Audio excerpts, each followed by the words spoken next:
right, now let me share with you an open letter to Jerry Jones.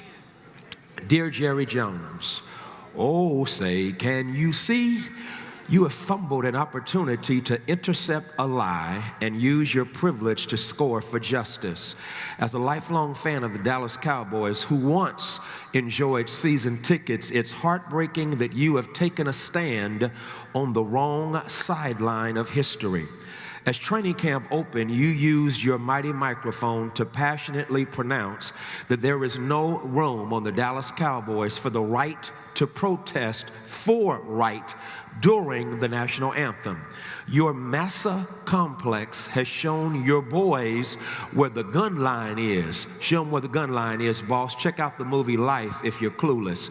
And they had better not cross it. Your quarterback, who went to school in the same state where Emmett Till was lynched, Fannie Lou Hamer was brutally beaten by police, Medgar Evers was assassinated, and remains a place of wicked white supremacy, vicious police misconduct, and a justice system that is criminal, knows his place and has echoed your sentiment and committed a terrible turnover for freedom.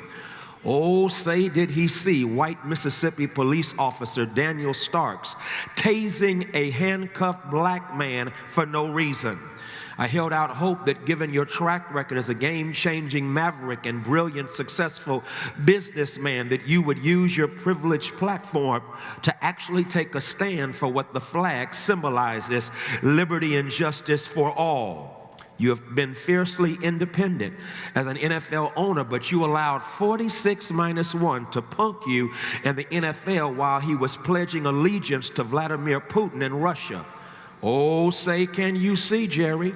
Your friend in the White House has emboldened racists, put a white supremacist over the Justice Department, whose policies reinforce the racial injustice Colin Kaepernick was taking a knee for, and signaled to police that brutality is okay. I guess that's why you reaffirmed your partnership with Papa John's Pizza while saying nothing to denounce the ugly bigotry dripping from the lips of the former owner. Colin Kaepernick took a knee during his last season as a quarterback for the 49ers because he was sick and tired of black sisters and brothers dying, mothers crying, and police departments lying. In the tradition of Paul Robeson, Althea Gibson, Wilma Rudolph, Muhammad Ali, John Carlos, Tommy Smith, Kurt Flood, Serena Williams, LeBron James, and others, he used his platform to raise consciousness and speak truth to power on behalf of the powerless who have no platform. Oh, say, can you see? As owner of America's team that is comprised of almost 80% African Americans, did you know that this is America for them? Police violence and homicide persistently and disproportionately terrorize black communities. A new study reveals the proportion of black bodies in America killed by police is significantly higher than previous research suggested. Across the country, black men are over 3 times more likely to be killed by police than white men, according to a study published in the American Journal of Public Health. In an analysis of all male homicides between 2012 and 2018, 8% occurred at the hands of police who serve and protect you. Researchers found of nearly 6,300 reported deaths during the 6-year count, almost 1,800 were black. This is America. Oh, say, can you see, Jerry?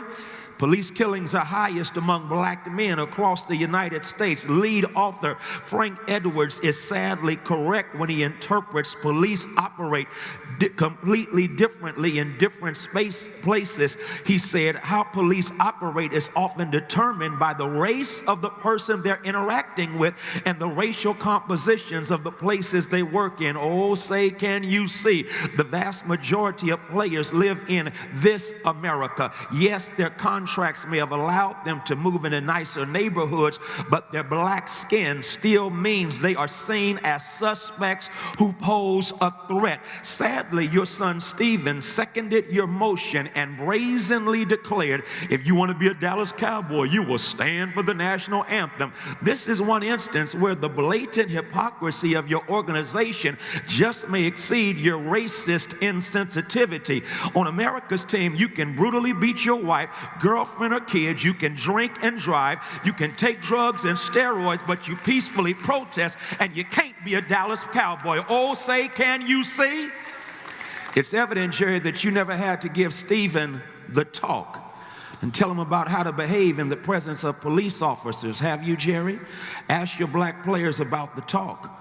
Oh, say, can you see, and have you noticed the news accounts where black folk have the police called on them for breathing, going to Starbucks, lounging in university common areas where they are enrolled, selling water as an 8-year-old, eating at Waffle House, and doing community service as a sorority. The brilliant actor Ving Rhames shared his terrifying experience with racism that resulted in police putting a gun in his face at the front door of his own home in Brentwood, California, because a neighbor called 911 saying that he was breaking into what was his own house.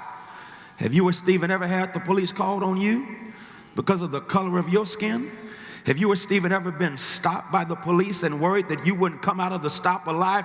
Oh, say, can you see, Jerry? I wish you had the courageous empathy of the gifted actress Anne Hathaway. She gets it. Anne Hathaway is outraged by the fatal stabbing of 18-year-old Nia Wilson by a white man. The Oscar award-winning actress used her privilege and prestige to dedicate an Instagram post to honoring the life of the young black woman. Wilson and her sister, who survived the attack, were stabbed at the Bart MacArthur station in Oakland, California on July 22nd, but Hathaway's post was more than a passive tribute to Wilson. It was a wake-up call and a courageous critique of those who are oblivious to black pain and hide behind their white privilege and fail to take action in the face of violence, injustice, and racism, describing Wilson's murder as unspeakable. The Ocean's 8 star acknowledged her own privilege while calling for white people to get off the sidelines of indifference and privilege and step up. Oh, say, can you hear her, Jerry? Here's what she said. White people, including me, including you, must take into the marrow of our privileged bones the truth that all black people fear for their lives daily in America and have done so for generations, she wrote. White people do not have the equivalence for this fear of violence. Given those givens, we must ask our white selves, how decent are we really? Not in our intent, but in our actions, in our lack of actions. She ended the message with the hashtag Black Lives Matter, as well as hashtag anti-racist, hashtag no excuse, hashtag say her name, hashtag earn the right to say her name. Jerry, she's a winner. Anne Hathaway is truly free and brave. She's doing what the wisdom writer said in Proverbs 31:8-9. Speak up for those who cannot speak for themselves. Ensure justice for those being crushed. Yes, speak up for the poor and helpless and see that they get justice. Oh, say, can you see, Jerry? Peace and power. Former Cowboys fan and former NFL follower, Frederick Douglass Haynes III.